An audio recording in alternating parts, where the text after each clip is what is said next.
인생의 정답은 예수 그리스도입니다 라는 제목으로 오늘 누가복음의 말씀을 함께 나누려고 합니다. 어떤 유명하신 작가가 책에 이런 인생에 대해 인생은 세 가지 특징이 있습니다 라고 글을 올린 것이 있습니다. 여러분들 한번 들어보세요. 인생은, 첫 번째는 인생은 공짜가 없다라는 것입니다. 여러분, 인생에는요 정말로 공짜가 없는 것 같습니다. 종종 우리가 마트나 아니면 우리가 가까운 마켓에 가게 되면 이게 뭐 음식을 아니면 먹을 거를 이렇게 꺼내놓고 이렇게 테스트를 할 수 있게끔 그거를 좀 먹어볼 수 있도록 이렇게 음식을 나눠주는 경우도 있지만 그것을 프리하게 다 나눠주는 경우는 거의 없습니다. 그냥 주어지는 것이 아니라 공짜는 없다는 거예요. 여러분, 모든 것에는요 과정이 있기 때문에 반드시 결과가 있다는 것입니다. 그렇기 때문에 우리가 잘 알듯이 인생은 공짜가 없기 때문에 우리는 모든 인생을 뭐해요? 잘 준비해서 좋은 미래를 꿈꿀 때, 내가 그것을 철저히 준비할 때 우리는 좋은 기회를 얻는다라고 우리는 이렇게 배웠습니다. 두 번째는요, 인생은 마라톤과 같다라고 말했어요.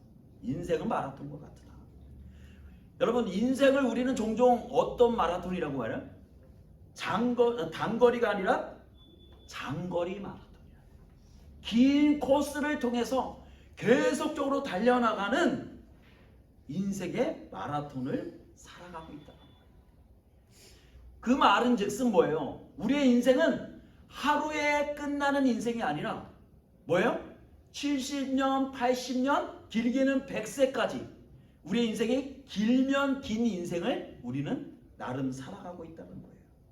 그렇기 때문에 우리의 인생이 단기간에 끝나는 것이 아니기 때문에 우리의 인생을 길게 멀리 내다보고 우리가 그것을 준비하며 철저히 준비할 때 우리의 인생이 훗날에 아름답고 멋있는 인생이 되어질 수 있을 것이다 라는 이야기입니다. 그리고 세 번째는 뭐냐면 인생에는 정답이 없다라는 거예요. 인생에는 정답이 없다. 여러분, 그런데 인생에는 정답은 없지만 우리가 살아가다 보면 우리는 그 문제에 대해서 진짜 전심을 다하여 내 삶의 모든 것을 다하여서 그 문제를 어떻게 해요? 정답은 없지만 그것이 정답이 되게끔 우리는 뭐 하고 있다는 거예요? 살아가고 있다는 거예요. 남들은 그것이 정답이 아니야 라고 말하지만 우리는 그 길을 뭐예요? 정답은 아니지만 우리는 그 길을 정답으로 만들어 가면서 살아가는 사람들이에요. 근데 반대로 오류의 길을 걸어가면서 뭐예요? 그 길을 걸어가면서 어떤 사람들은 후회를 해요. 내가 부모님의 말을 조금 더 들을 걸. 내가 이것을 선택하지 말 걸. 그러면서 뭐예요? 자기가 선택한 길을 뭐예요? 잘못된 것이라고 판단을 하고 오류라고 우리는 그렇게 만든다는 거예요. 그것을 스스로. 여러분, 얼핏 보면 이 이야기를 보면서 또 우리의 현대 우리가 살고 있는 이 현실을 보면서 정말 이 시대를 보면 답이 없는 세대인 것 같아요. 답이 없는 것이 정답인 것 같아요. 우리가 열심히 어린아이서부터 해서 열심히 학교에 수업을 받고 공부를 해서 좋은 대학을 간들 그 아이가 좋은 대학을 나와서 좋은 직장을 얻으리라는 법은 없어요. 그리고 하루아침에 잘 다니던 회사에서 퇴직할 나이가 되지 않았는데도 불구하고 불태를 당하는 사람들이 있어요. 예전처럼 평생 직장이라는 말이 이제는 무색한 시대가 되고 말았다는 거예요. 그래서 우리는 뭐예요? 남보다도 더 부지런히 그리고 더 열심히 하루하루를 아니 시간을 쪼개가면서 살아갑니다.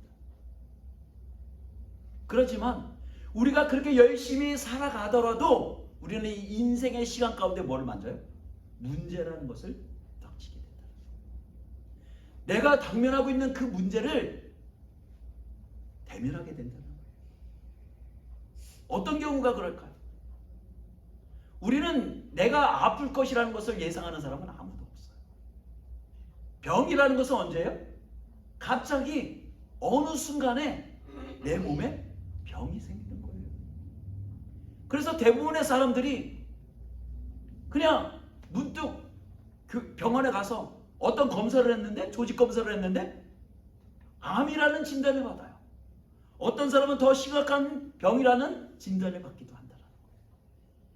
우리가 그것을 미리 알았다라면, 우리가 그것을 예측할 수 있었다라면 우리가 그 오류를 범하지는 않았겠죠. 그렇듯이 우리 인생의 모든 문제는 내가 예측하고 그것을 계획한 문제가 아니라 삶을 살다 가다 보면 예측하지 못한 시간에 예측하지 못한 사람을 통해서 아니면 아무런 때 그 문제가 올 수 있다. 병의 문제만 그럴까요? 아니에요. 우리가 쉽게 볼 수 있는, 우리가 쉽게 접할 수 있는 가정의 문제도 마찬가지예요. 우리의 자녀가 언제 어떻게 사고가 날지 우리가 어떻게 예측할 수 있겠어요? 부모가 아무리 자녀를 잘 열심히 돌본들, 가정 문제도 마찬가지예요. 가정에 어떤 문제가 일어날지 어떻게 우리가 알겠어요? 그리고 정신적인 문제도 마찬가지예요. 사람과 사람과의 관계에서도 언제 그 사람이 나의 뒤통수를 칠지를 우리는 예측할 수가 없어요. 그 사람이 하루아침에 돌변해서 어제는 좋았는데 오늘 아침에 일어나서 나의 뒤통수를 칠 수도 있다는 거예요. 여러분, 제가 이게 일을 하다 보니까 그 현장에서 만나는 사람들이 참 많아요. 이 사람 만나고 저 사람도 만나고 그러는데 대부분 사람들이, 제가 교제하는 사람들은 대부분 이렇게 뭐 교회를 다니시는 분들이에요. 대부분 우리가 교회를 다닌다 그러면은 문제가 없을 것 같잖아요.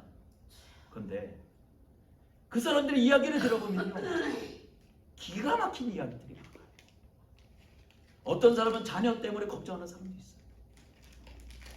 어떤 사람은 자녀가 학교에서 왕따를 당해서 그것 때문에 경찰에 신고를 해야 되냐, 재판을 걸어야 되냐, 그런 것 때문에 고민하는 사람도 있어요. 어떤 사람은 돈 문제 때문에, 어떤 사람은 사람과의 관계 때문에. 그 사람들의 모든 공통점은 뭐예요? 문제가 없는 사람은 없다라는 거예요. 우리는 수많은 인생의 길을 걸어가면서 수많은 문제를 부닥치지만 우리는 그 문제에 대해서 뭐예요? 해결책을 갖고 있지 못하다는 거예요. 중요한 것은. 그러면 정말 우리가 살아가면서 수많은 문제들을 당면할 때 그 인생의 문제에는 답이 없는 것일까? 여러분, 답이 없을까요?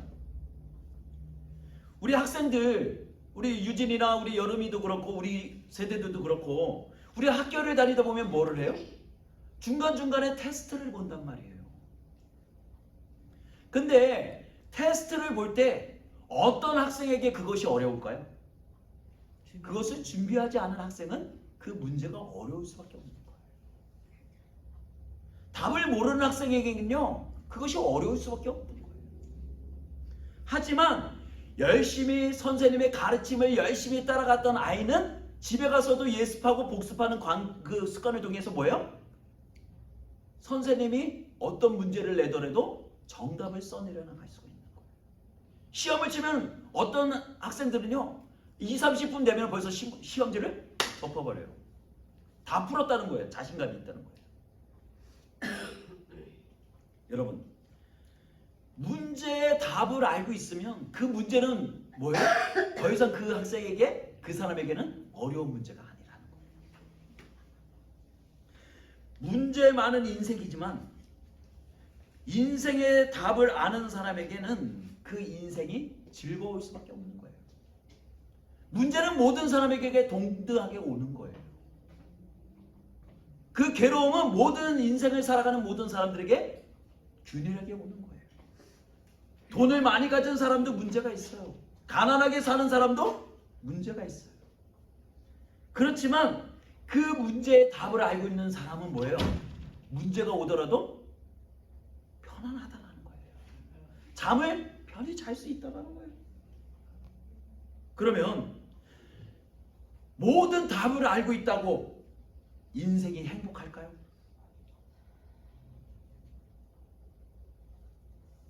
그럼 우리가 모든 답을 알고 있다고 해서 행복한 것은 아니라는 거예요.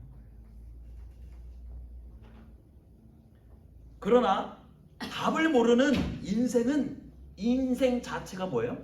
고통의 연속이라는 거예요. 내가 이 문제도 풀지 못했는데 또 고다음 문제가 오는 거예요. 너무 삶이 버겁고 힘들어요. 그래서 뭐예요? 많은 사람들이 급기야는 자기의 목숨을 뭐예요? 스스로 끊어버리는 경우가 있어요. 왜 모든 것을 가졌음에도 모든 사람들이 존경하는 사람임에도 불구하고 그들이 스스로 그들의 목숨을 그렇게 끊어버릴까? 그건 뭐예요? 남들이 모르는 그 고통이 그 안에 있기 때문에 좀 그 고통이 좀 텀을 두고 오면 좋은데 우리 인생을 살다 보면 고통이 어떻게 해요? 연속으로 들이칠 때가 있어요. 그때는 모든 인생에 끝을 넣고 싶은 거예요. 근데 우리에게는 다행히도 우리 인생의 답이 우리 안에 주어져 있다는 거예요. 그게 누구신지 알아요? 누구일까요? 우리 인생의 답이 누구일까요? 예수 그리스도이세요. 근데 왜 제가 예수 그리스도가 우리 인생의 답입니다 라고 얘기를 하면요, 목사님들이 그렇게 얘기를 하면 성도님들이 다 듣잖아요. 근데 왜 우리 인생은 왜 늘 괴롭냐고요? 왜 우리는 늘 문제 때문에 아파하냐고요? 우리는 그 답을 쉽게 얻었음에도 불구하고 그것을 뭐 한다는 거예요? 믿지 않는다는 것을 있는 거예요. 믿지 않아요. 아, 정말 그렇게 쉬운 답이었어? 우습게 여기지. 예수 그리스도가 정말로 내 인생의 답이구나. 그 주님을 믿는 것이 내 인생의 행복이구나. 깨닫는 사람들이 없다는 거예요. 그들이 생각할 때 자기 인생의 문제의 해답은 그거보다 더 고차원적인 것 같아요. 더 깊은 곳에 있는 것 같아요. 그래서 예수 그리스도라고 알려드려도 그것을 믿지 않아요. 여러분, 제가 분명히 말씀드리지만 우리 인생의 모든 문제는 예수 그리스도를 만남으로 인해서 우리의 문제는 해결될 수밖에 없어요. 오늘 본문에 보면 인생의 문제를 만난 사람들을 우리가 만나게 됩니다. 첫 번째, 우리가 오늘 본문에서 첫 번째 문제를 가지고 있는 사람이 누구입니까? 성경의 본문이 누구예요? 시몬 베드로의 장모예요. 시몬 베드로의 장모의 문제는 뭐였어요? 심한 열병을 앓고 있었다는 거예요. 중한 열병을 앓고 있었다. 근데 이 장모가 앓고 있는 이 심한 열병은요, 그때 당시에 우리가 추측해 볼 수 있는 것은 열이 40도까지 오르는 이 갈릴리 지역에서만 나는 해풍으로 오는 어떤 해풍으로 인해서 오는 풍토병과 같은 거예요. 열이 40도까지 오르면 어떻게 해? 사람이 죽을 수밖에 없어. 빨리 병원에 가지 않으면 죽을 수밖에 없는 그런 병이에요. 두 번째는 어떤 사람들이에요? 병든 자들이에요. 온갖 병든 자들이 주님 앞에 나왔다는 거예요. 세 번째는 누구일까요? 문제를 가지고 있는 사람은 바로 귀신 들린 사람. 귀신 들린 사람. 다시 한번 정리해 볼게요. 문제가 있는 사람, 베드로, 시몬 베드로의 장모, 열병으로 인해서 아프고 있다는 거예요. 두 번째는 온갖 병으로 인해서 괴로워하는 사람. 세 번째는 귀신 들린 사람. 여러분 이 세 케이스 중에 우리가 하나라도 우리가 해당이 된다면 얼마나 그 인생이 괴롭고 힘들겠어요. 하루에 끝나는 병도 아니고 하루, 이틀, 3일, 아니 한 달, 1년을 우리가 지속된다 보면 그 인생의 그 가정이 온전하겠냐고요. 그 가정이. 귀신이 들린 사람이 우리 집에 있다면 그 사람으로 인해서 그 가정이 온전하겠냐고요. 온 동네에 소문이 날 거 아니에요. 저 집에 귀신 들린 사람이 있대. 누가 접근이나 하겠어요? 누가 그 사람을 돌보겠어요? 가정이 완전히 풍지박산 나는 거예요. 근데 여러분, 놀랍게도요, 이들이 예수님께 나올 때 이 모든 문제들이 해결되기 시작했다는 거예요. 예수님께서 시몬 베드로의 그 장모의 집에 들어가셔서 그 여인에게 기도한 즉 뭐 했다는 거예요? 그 열방을 향해서 꾸짖으시신대. 근데 이 번역에 보면요, 마태, 마가, 누가, 요한이 있는데 마태와 마가가 이 사건에 대해서 동일하게 기록하고 있어요. 근데 마태와 마가는 이 사건에 대해서 뭐라고 기록하냐면 예수님께서 그 여인에게 손을 대서 기도하셨다라고 얘기해요. 근데 누가복음은 유일하게 뭐라고 됐냐면 예수님께서 그 열병을 손을 대고 꾸짖으신 게 아니라 그냥 말씀으로 꾸짖으셨다는 거예요. 그 열병을. 그러니까 누가는 의사잖아요. 누가가 보는 예수님의 그 모습은요, 신적인 존재로서 완벽한 하나님을 그리고 있는 거예요. 신으로서 완벽한 능력을 가지고 계시는 예수님을 누가는 묘사하고 있는 거예요. 말씀으로도 충분히 그 열병을 고치시는 예수님을 그리고 있는 거예요.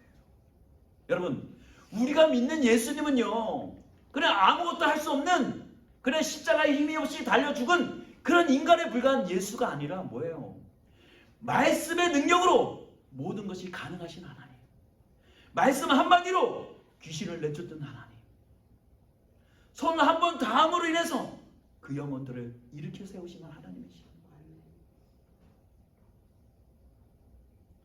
예수님께서 그 여인을 향해서 그 열병을 꾸짖으신데 그 여인이 즉시 일어나서 예수님께 수종을 들었다는 거예요. 여러분, 이 세 사람은요, 각기 다른 인생의 문제를 가지고 있었지만 예수님을 만남으로 인해서 그 인생의 문제가 뭐였다는 거예요? 해결되어졌다는 거예요. 저들의 삶이 예전과보다도 더 좋은 삶으로 회복되어졌다는 거예요.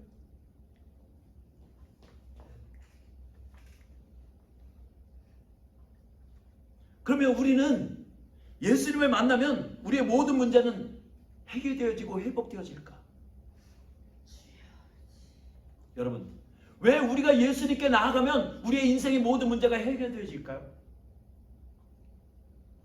정답은요, 예수님은 나를 너무도 잘 아시기 때문이에요. 저와 여러분들을 지으신 하나님이시기 때문이에요. 여러분, 나를 더 잘 알 수 있는 사람이 누구예요? 나를 낳은 부모겠어요?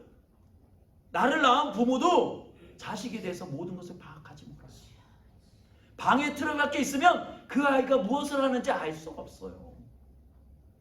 그렇지만 우리 하나님은 내가 어디에 있든지 무엇을 하든지 누워있든 서있든 걸어가든 밥을 먹든 우리 하나님은 그 마음과 생각과 그 모든 것을 통찰하시는 분이시라는 거예요. 지켜보시는 하나님이라는 거예요. 그 하나님이 나의 창조주 되시는 하나님이 나를 지키시기 때문에, 나를 너무도 잘 아시기 때문에, 내가 괴로워하는 문제가, 내가 아파하는 문제가, 내가 가지고 있는 현재의 문제가 무엇인지를 잘 아시기 때문에 그 주님 앞에 나아가면 그 문제가 해결되어질 수밖에 없는 거예요.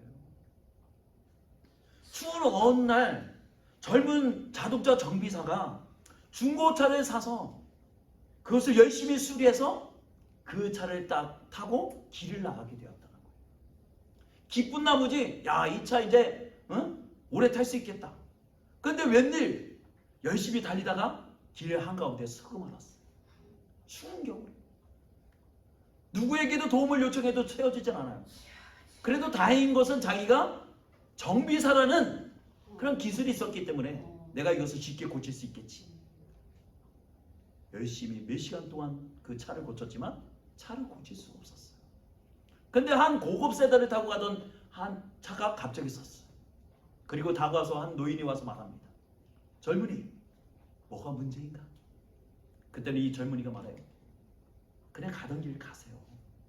제가 정비사이기 때문에 제 차는 제가 고치겠습니다. 그 후로도 몇 시간을 고치는데 도저히 그 문제를 해결할 수가 없는 거예요. 그 모습을 보던 노인이 다가서 다시 봐요. 내가 한번 해봐도 되겠나? 이 정비사가 볼 땐 뭐 점잖은 노인이 뭘 알겠어요. 지나가던 노인이 뭘 알겠어. 그래 보세요. 그 노인이 망치로 엔진을 펑 쳤어요. 그리고 나서 정비사에게 가서 시동을 걸어보게. 그랬더니 시동이 윙 걸리는 거예요. 아멘.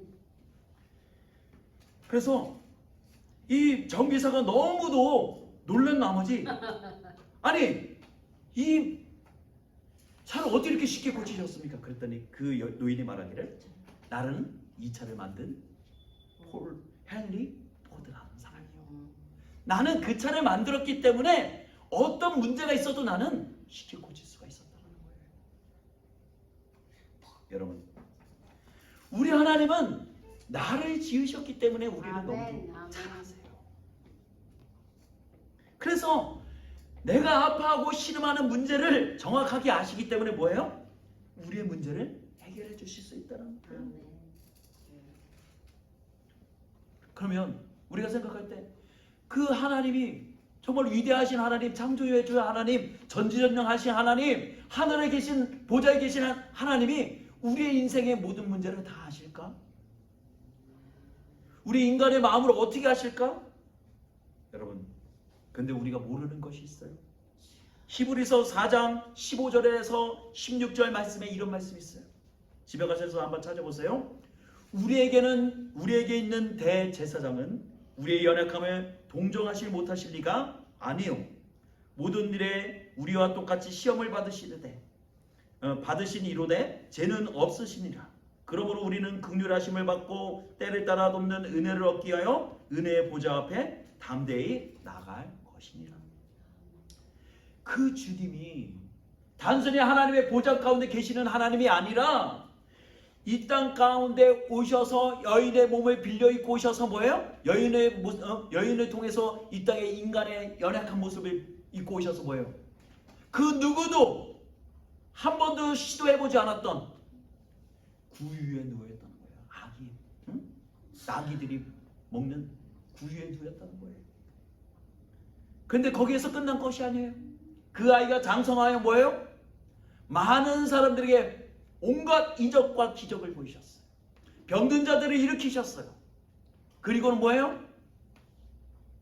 골고다 언덕에 십자가를 지시고 오르셔서 십자가에 달려서 온갖 고통을 당하시고 죽으셨어요. 근데 여러분, 우리가 한 가지 빼먹은 게 있어요. 십자가는 누가 지는 거예요?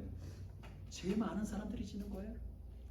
그 당시에 죄를 흉악하게 지은 사람들만이 죄값을 치르기 위해서 십자가에 달리는 거예요. 근데 우리 예수님은 뭐예요? 죄가 없으신 분이에요. 죄가 없으신데도 불구하고 인간을 위하여 몸소 십자가의 고통을 지셨다는 거예요. 그러니까 우리의 고통을 아시겠어요? 모르시겠어요? 우리의 아픔을 아시겠어요? 모르시겠어요? 다 이해해요. 우리의 아픔과 눈물을 이해하시는 분이에요. 아멘. 열쇠 중에 마스터키라는 것이 있습니다. 마스터키는요, 그 현관을 문을 열 때, 우리가 여기 교회 문을 열고 들어올 때 아무 키를 놓고서 돌린다고 해서 이 문이 열리는 것이 아니잖아요. 그렇죠? 거기에 맞는 키를 놓고 돌릴 때 문이 열리는 거죠. 이 마스터키라는 것은요, 어떤 열쇠로 된 거든 다 열 수가 있는 키예요. 마치 예수님은요, 우리 인생의 마스터키와 같은 신분이라는 거예요. 유진이가 가지고 있는 문제, 우리 권사님이 가지고 있는 문제, 사모님이 가지고 있는 문제, 이 목사가 가지고 있는 문제 다 각기 다르지만 예수님이라는 마스터키가 우리 인생에 해결이 되어지죠. 아멘. 그러면 우리가 그 주님의 우리 인생의 해결자가 되신다는 것을 알았더라면 우리가 어떻게 해야 할까? 첫째는요, 잘 들으셔야 돼요.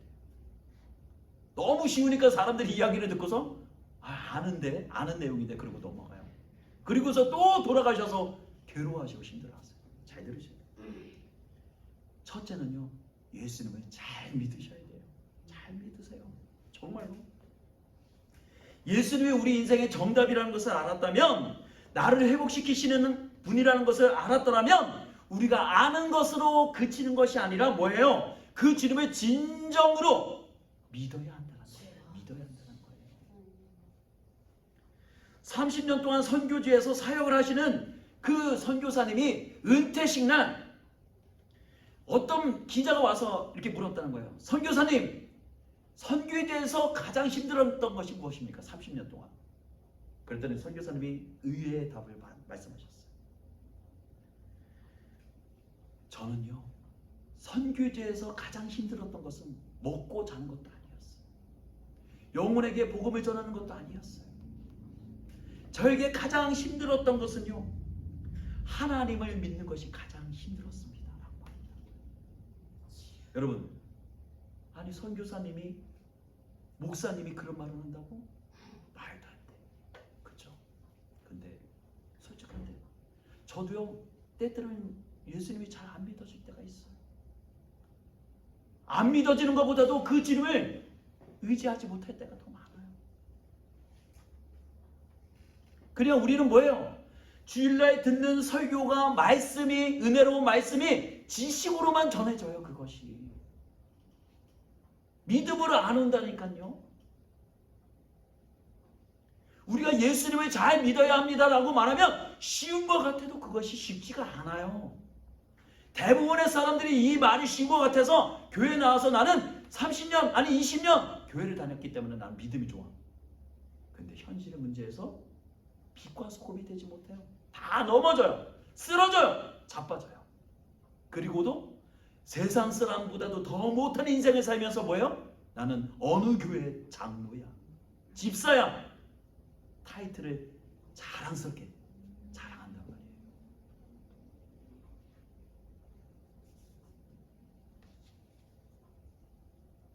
야고보서 1장 6절에서 7절 이렇게 말해요. 오직 믿음으로 구하고 조금도 의심하지 말라. 의심하는 자는 마치 바람에 밀려 요동하는 바다 물결 같으니 이런 사람이 무엇이든지 주께 얻기를 생각지 말라. 오직 너의 구할 것을 무엇으로 말이에요? 믿음으로 구하라. 그리고 뭐 하라는 거예요? 의심하지 말라는 거예요. 의심하지 말라라고 말하면 저는 의심 안 하는데요. 근데 왜 주님께서 다 안 해주실까요? 여러분, 우리의 입은 의심하지 않습니다라고 말하지만 우리의 삶은 뭐예요? 대부분 의심하는 삶이에요. 과연 그것이 될까? 기도는 그렇게 했지만 하나님이 들어주시겠어? 의사도 찾고, 좋은 사람도 찾고, 스펙 있는 사람도 찾고, 빽 있는 사람도 찾고, 정치인도 만나고, 그래야지만 교회가 부흥되는 거지. 무슨 소리예요? 여러분, 의심하는 자는 바람에 요동하는 물결에 움직이는 배와 같다라고 하셨어요. 우리는 하나님의 말씀을 들은즉 그것을 뭐 해야 된다는 거예요? 믿어야 된다는 거예요. 믿어야 된다. 두 번째는요, 문제를 가지고 주님 앞에 나와야 한다는 거예요. 우리 사모님과 우리 제가 얘기도 했지만 요즘 교회 안에는요 간절함이 없어졌어요. 눈물의 기도가 없어요. 정말 하나님이 나의 인생의 문제에 해결자가 되신다는 간절함이 없어요. 마치 종교를 뭐예요? 나와서 주일날 한번 예배 드리는 것을 자기 인격 수양의 중요한 부분이라고 생각하는 거예요. 내가 골프 치러 가기 전에 오늘 운이 좋기 위해서 예배를 드리고 가는 거예요. 내가 오후에 사업자를 만나는데 그것이 대박 날 수 있도록 기도하기 위해서 잠시 들으는 것이. 여러분, 우리가 주님 앞에 문제를 들고 나오더라도 우리는 그것을 뭐 해야 돼요? 갖고 나온다 할지라도 우리가 그것을 주님 앞에 올려드려야 한다는 거예요. 주님, 내 문제 아시잖아요. 자녀의 문제 아시잖아요. 뭐 해야 돼요? 기도해야 돼요. 여전히 내가 그 문제를 가지고 괴로워하고 그 문제를 풀려고 할 때마다 우리는 뭐예요? 마치 우리가 실 그 덩어리를 가지고서 그것을 풀으려 해도 뭐예요? 결국은 점점 엉켜가는 거지. 우리의 인생은 점점 뒤엉켜갈 수밖에 없어. 그리고 급기야는 뭐예요? 부정적인 생각이 우리를 덮는다라는 거예요. 그래, 내 인생 이제 더 이상 희망이라는 것은 없겠다. 그리고 자학하게 돼요. 나는 쓸모없는 인간이에요. 자존감이 낮아져요. 난 이래도 안 되고 저래도 안 되는 인생인가 봐. 여러분, 그런 생각이 들 때마다 우리 그런 생각을 하기 전에 문제를 가지고 누구한테 나와야 된다는 거예요. 하나님께 나와야 된다. 답답한 마음을 가지고 하나님 앞에 아뢰어 보십시오. 기도해 보십시오. 눈물이 나면 어린아이처럼 눈물을 뚝뚝 흘리면서 하나님! 도와주세요. 기도하면 왜 하나님이 우리의 눈물의 기도를 들으시지 않겠어요? 왜 간절한 그 어린아이의 간청을 주님께서 외면하시겠어요? 우리 자녀가 엄마 나 신발이 필요해 한번 말하고 그러면 나면 엄마가 그거 기억할까요? 자상하신 엄마라면 조금 생각이 있는 분이라면 그것을 기억했다가 아이에게 선물을 주겠지만 신발을 사주겠지만 대부분의 부모는 그것을 기억하지 못해요. 그렇잖아요. 아이가 한번 얘기하면 그냥 듣고 지나쳐요. 아, 필요한가 보다. 다음에 사줄게. 패스. 그리고 나면 한 달, 두 달이 가도 몰라요. 근데 우리 막내를 보니까 계속 그것을 얻을 때까지 뭐예요? 엄마 신발, 아빠 신발, 신발이 필요해, 필요해. 그러니까 마트에 가서 다른 걸 사러 갔다가 아이가 자꾸 신발 하니까 그래, 그것도 사자. 그래, 사는 거예요. 끊임없이 강구할 때, 아빠 아파요 라고 얘기할 때 하나님은 우리의 기도를 들으시고 고치신다는 거예요. 응? 여러분, 근데 기독교는요 거기서 끝나는 게 아니에요. 우리가 기도해서 모든 기도의 제목이 100% 응답받았다? 없어요. 그런 일은 절대 없어요. 기도하더라도 거기에서 10번의 기도를 하더라도 한두 가지 아니면 한두 개는 응답이 되고 나머지는 응답이 안 되는 경우가 태반이에요. 그렇죠? 그렇잖아요. 우리가 다 기도해서 다 얻었으면 우리가 여기 앉아 있겠어요? 그래, 요술방망이처럼 기도하고 또 얻고 기도하고 또 얻고 그러겠죠. 근데 우리의 기도가 다 응답이 되잖아요. 근데 성경에 뭐라고 말했냐면 하박국 3장 17절에서 18절, 우리가 너무도 잘 아는 유명한 말씀이에요. 제가 읽어드릴게요. 비록 무화과 나무가 무성하지 못하며, 여러분, 무화과 나무라는 것은 이게 배처럼 생겼는데 이렇게 페어처럼 생겼는데 캐나다 배, 그게 나무 가운데 풍성이 열리지 못하고 포도나무에 포도가 없어요. 그리고 감람나무에 감람이 걸리지 않아요. 그리고 밭에 먹을 것이 없어요. 그리고 양 키우는 우리에는 양이 없대요. 외양간에는 소도 없어요. 그렇지만 뭐 한다는 거예요? 나는 여호와로 말미암아 즐거워하며 나의 구원을 하나님께 말미암아 기뻐하노라. 내가 비록 나에게 모든 것이 없다 할지라도 내게 필요한 그 모든 음식, 나에게 필요한 모든 것 나에게 주어지지 않는다 할지라도 뭐 한다는 거예요? 여호와 하나님 그 한 분만으로 인해서 뭐 한다는 거예요? 나를 구원하시는 하나님, 나와 함께 하시는 여호와 하나님, 그 주님으로 말미암아 기뻐한다라고 하박국 선지자는 고백하고 있는 거예요. 여러분, 우리는 이 구절을 달달달 외우고 너무도 잘 아는 구절이어서 내가 노래도 부르고 그러지만 정작 우리에게 주어지지 않는 환경으로 인해서 우리가 얼마나 괴로워요. 그렇지만 하박국 선지자는 내가 그럴 때 나에게 비록 그것이 나에게 없고 소출이 없고 외양간에 소가 없고 양이 없다 할지라도 나는 여호와 한 분만으로 즐거워합니다. 우리의 믿음이 그런 믿음이 되어져야 한다는 거예요. 응답하신 것도 감사하지만 뭐예요? 응답하시지 않은 기도로도 감사할 수 있는 인생이 되어져야 한다. 우리가 징징대서 하나님 앞에 그 기도를 안 할 때 하나님이 들어주시는 것도 감사하지만 그 기도를 들어주시지 않음에도 불구하고 나의 인생을 여전히 쌓아매어 주시고 움켜쥐시고 계시는 그 하나님을 인해서 뭐 한다는 거예요? 즐거워할 수 있는 인생이 되어져야 한다. 우리의 신앙이 거기까지 가야 된다는 거예요.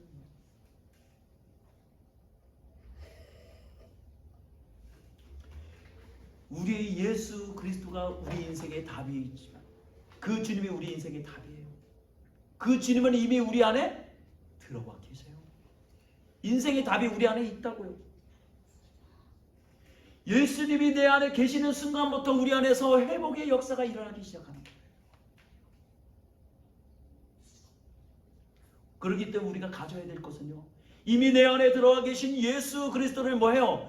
변함없는 믿음으로 그 주님을 끊임없이 신뢰하는 믿음이 우리 가운데 있어야 한다는 거예요. 우리는 인간에 대해서 실망할 수 있어요. 내가 그렇게 믿었는데 네가 나를 뒤통수를 쳐? 내 마음을 그렇게 아프게 해? 할 수 있어요. 자식과 부모와의 사이 가운데서도 그런 일들이 일어날 수 있어요. 마음을 아프게 할 수 있어요. 그렇지만 우리가 적어도 하나님과 나와의 사이에서는 그런 일이 있어서는 안 된다는 거예요. 변함이 없는, 회전하는 그림자도 없으신, 변찮는 그 주님을 우리는 뭐 해야 된다?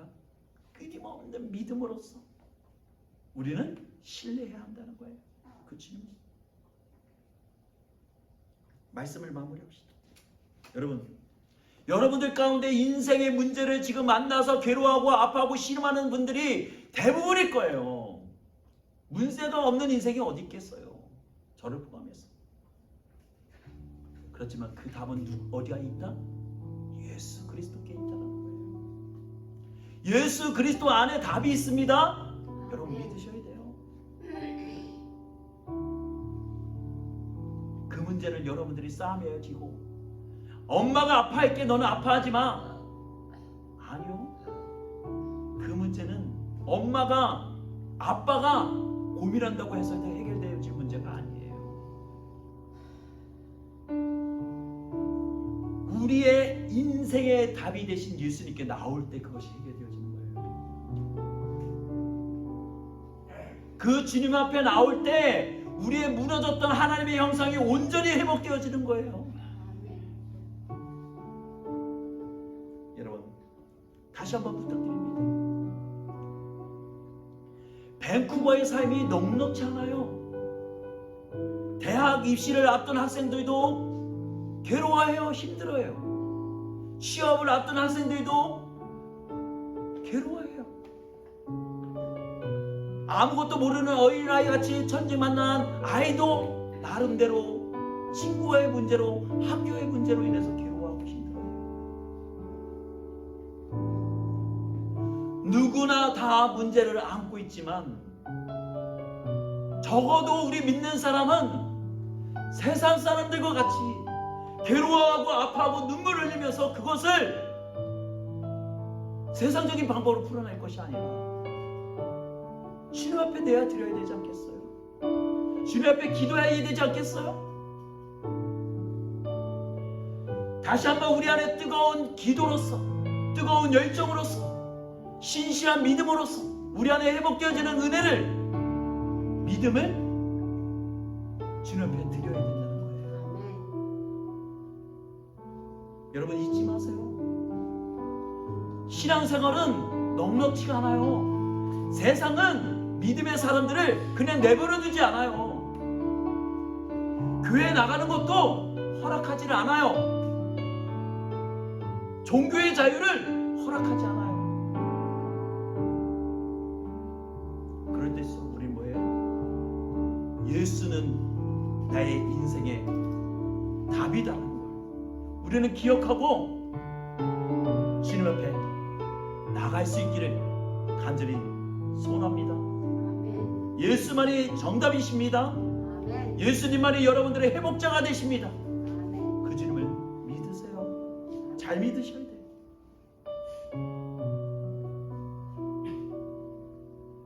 우리 모두가 정말 주님 앞에 나중에 칭찬받는 인생이 되어졌으면 좋겠어요. 하나님이 정말로 잘하였다라고 인정해 줄 수 있는 저와 여러분들이 되시기를 주님의 이름으로 축원합니다.